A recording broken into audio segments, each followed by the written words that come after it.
What up? What's good? How you doing? Oh man, it's crazy because I just got in town, like all this hurricane business that I've been hearing about, and I just came back to my house in New York yesterday to no power. I couldn't iron my Adidas jacket here. It doesn't look wrinkled. I mean, I had it hanging up in the closet. Yeah, it but looks still, good. Son, by the time I got up here, it was a tropical storm. Yeah. It was heavy rain. So why is my power still out, man? They need to hook me up. Because you live on the shore. Actually, no, I live close to the water, but not that close. Oh, okay. Close enough. Close enough, though. Close enough. So what's been going on with you? Working. Just keeping motivated. Still out on the road, still touring, still doing what I do. I told Craig, you've become very bougie ever since you got a little money in your pocket. Do I look bougie? Can't get this guy on the phone anymore. This guy is a big freaking star over here. Change his area code. He don't even live in Washington Heights no more. No, you know what happened with Mims? I'm going to give you a little background with this guy. Okay, this song, I don't know if you remember, it's called This Is Why I'm Hot. Yes. Yeah, that song blew to the 100th power. Yeah. To the millionth power. He got money from every single source he could possibly get money from. He's touring that everywhere. Song blew. Hold on. You don't remember that song? Yeah. There it is. I remember watching, I never watched football, but I was watching it one day, and they were playing it. They play it at the basketball games. They play it at everything. Do they have to pay you for that, Mims? Of course. Of course. That's a check. Wow. So how much do you get when they play This Is Why I'm Hot at one of the football or basketball games? Oh man, you know how does that work? It depends on if it's televised. If it's on TV, then I get a little bit of money for it. I mean, it's not. It accumulates. Like if the more people play it, the more I get. I'll probably get every time. I don't even know how it breaks down, man. Honestly, it's probably a couple $100 every time I play it or something like that. Okay. Depending on where it's playing at, though. Because everybody seems to always use it all the time. Right. Yeah. I'm waiting for it. I'm trying to get. You know how you got what is it? Bad Boys. Mm-hmm. I need one of those. Yeah. I need one of those type one of of those TV situations. shows. Exactly. Oh yeah, where they use it. Yeah. Well, me and Craig get our reality show, which we think we're going to. Yeah, we might use your. We'll use Let's that. do it. Of course, me and Craig were kind of offy, so it's not gonna really fit. But it could be a funny, a parody. Yeah, but we're not gonna give you $100. I know you. $12.99 or something. Yeah. I got you. So I've always wondered too, because that was such a mega hit. Was it hard to follow up after that? I mean, because I felt like it was. I think the hardest part about the music industry is just dealing with just having your team in order. I think that's really what matters. I mean, for me, it wasn't about following up This Is Why I'm Hot. I mean, we came out with Like This. I was a top 10 record. Move If You Wanna did well successfully for me.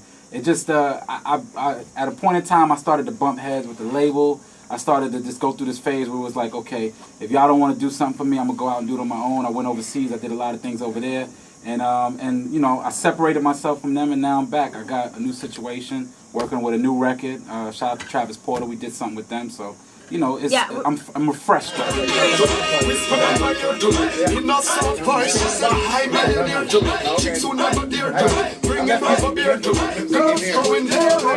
was just saying that he didn't like the video when he came out. Yeah. No, actually, when I shot it, it's different from when I look at it now, and I'm like, Because I wish it could have just been a little bit more creative. Like what? What did you want in it? I don't know, man. Maybe some explosions, Explosions maybe just, are good. Something crazy. I don't know.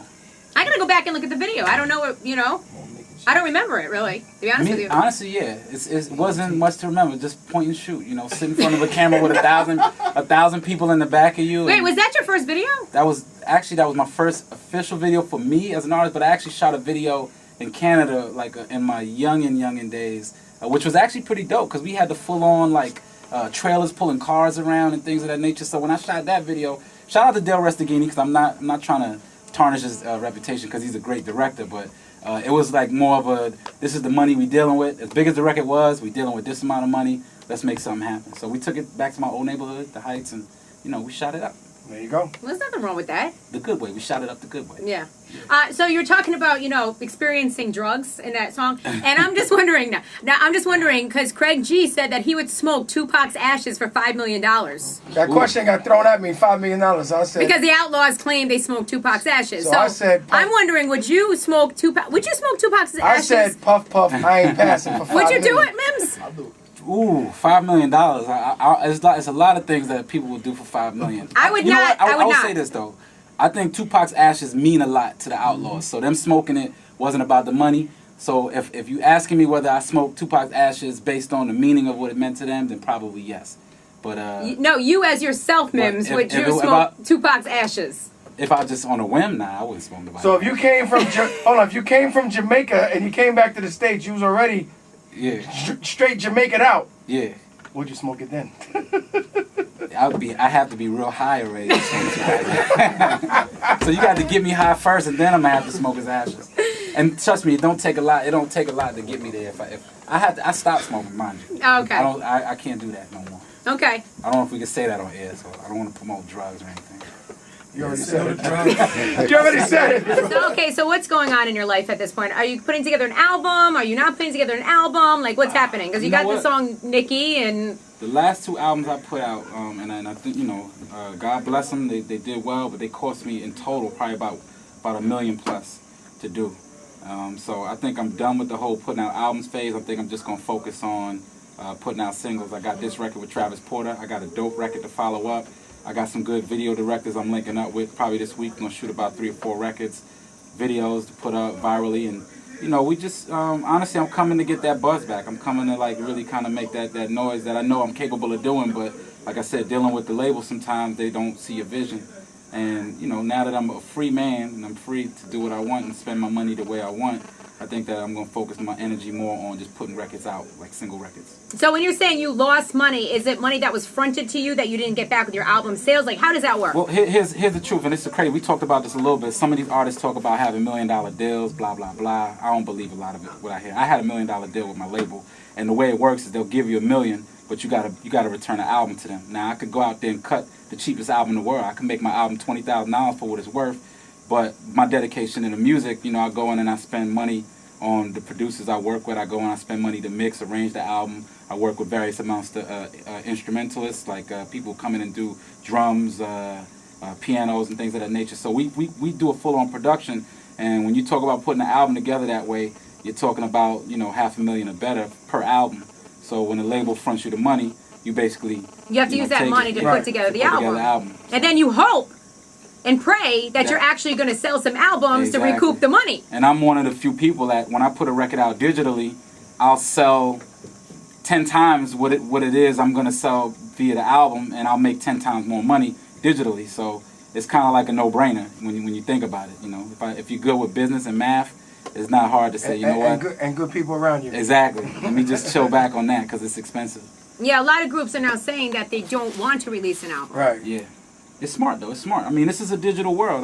It's crazy because I got on the phone with somebody the other day, and they were praising me. And not to say to take all the credit, but This Is Why I'm Hot was one of the records that really, really created that whole digital era, that digital world. We hooked up with Microsoft at the time. We hooked up with a lot of the I remember you got a whole companies. bunch of deals out of that song. I remember that now. We created that platform, that whole digital world where you see the ringtones, which don't exist anymore, but at least for that matter, iTunes and what they've been able to accomplish. So, it's a whole different game out here, definitely. So, Mims, you have an artist here with you. Yeah. So, you want to introduce your artist really quick? Shout out to my homie Teflon in the building. He represents out of Dallas, but he lives in the ATL. I got a house out there. We actually linked up about maybe 4 months ago.